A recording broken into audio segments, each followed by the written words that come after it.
In December 2020, 18,000 organizations, including top U.S. government agencies, successfully completed a system update for their network monitoring software. The malicious payload embedded within that update bypassed standard endpoint protections.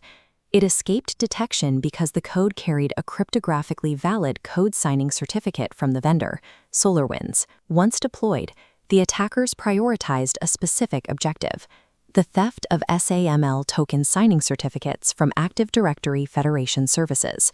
Possessing those certificates allowed the attackers to forge SAML assertions. This granted them the mathematical capability to authenticate as any Azure AD user across an organization without ever needing a password. When an attacker compromises a root signing certificate, all downstream authentication controls are rendered ineffective. The supply chain no longer ends at the application binary. It expands into 6 distinct vectors. This includes unpatched OS images, poisoned third-party libraries, and malicious infrastructure as code. It extends further to tampered CI/CD pipelines, connected SaaS applications with excessive scopes, and cloud provider services. Attackers exploit these specific vectors because enterprise security models typically assume that anything operating inside the build environment is inherently trustworthy. Securing a cloud deployment requires treating every external dependency, library, and pipeline tool as a hostile entry point. Pulling an unsigned container image introduces immediate risk. This is particularly dangerous when relying on the mutable latest tag on Docker Hub, which can be swapped with a compromised version silently without a version bump. A secure container pipeline enforces a strict sequence, beginning with pulling the base image and executing a scan with tools like Trivy or Gripe. If the scan detects critical or high CVEs, the pipeline configuration must execute a hard block, immediately halting the build process. Once the base image passes, the pipeline builds the application layer, scans the final combined image, and cryptographically signs the artifact using cosign or notary v2. This final image is then pushed to a private registry with its OCI signature attached. Finally, before the cluster allows deployment, an admission controller like OPA Gatekeeper cryptographically verifies that signature. If a container image lacks a valid scan and signature from the pipeline, the cluster configuration ensures it cannot execute in a production environment. Managing the resulting volume of supply chain alerts requires standardizing triage across the organization using the Common Vulnerability Scoring System, or CVSS. A National Vulnerability Database report separates theoretical risk from actionable threats. The base score provides the overall severity, but the exploitability subscore indicates how easily an attacker can actually execute the flaw in the wild.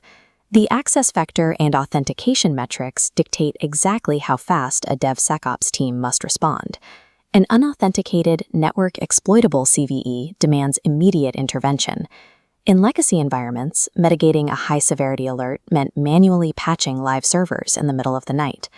Modern cloud infrastructure handles this by destroying the vulnerable instances and replacing them with newly built, immutable containers. Cloud-native vulnerability management is an operation of inventory and replacement. That rapid replacement process relies heavily on automated package managers, introducing the risk of dependency confusion. Attackers execute this by publishing a malicious package to a public registry using the exact name of a company's private internal package. This exploits a default architectural behavior. During automated builds, many package managers query public registries before private ones, inadvertently pulling the attacker's payload. Preventing this requires explicitly scoping NPM to an internal registry namespace and disabling the extra index.url flag in pip to eliminate public fallbacks. The same rules apply to infrastructure deployments. Terraform module versions must be strictly pinned, and automated continuous audits are required to catch typo squatting in package names.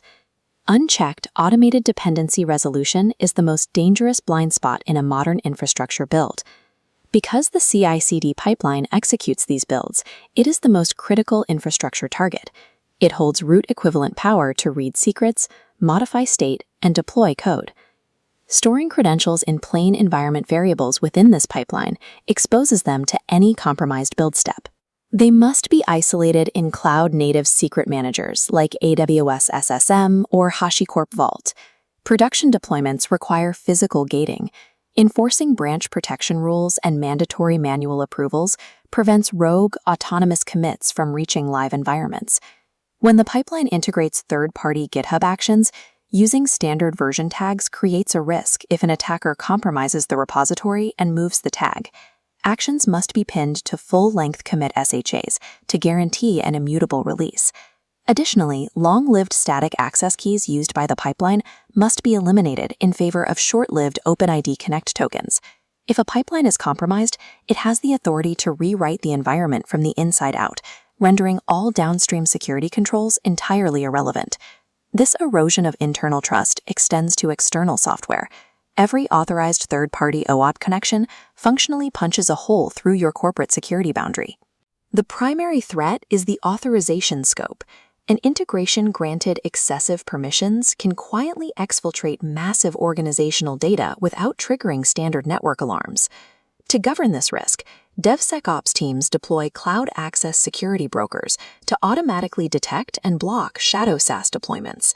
For approved critical SaaS tools, authentication must be strictly centralized through a corporate identity provider, eliminating direct password logins. Third-party API integrations function as direct extensions of the internal network, demanding the same governance as any core system.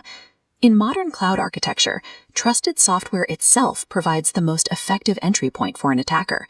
The traditional concept of a geographic network perimeter is obsolete.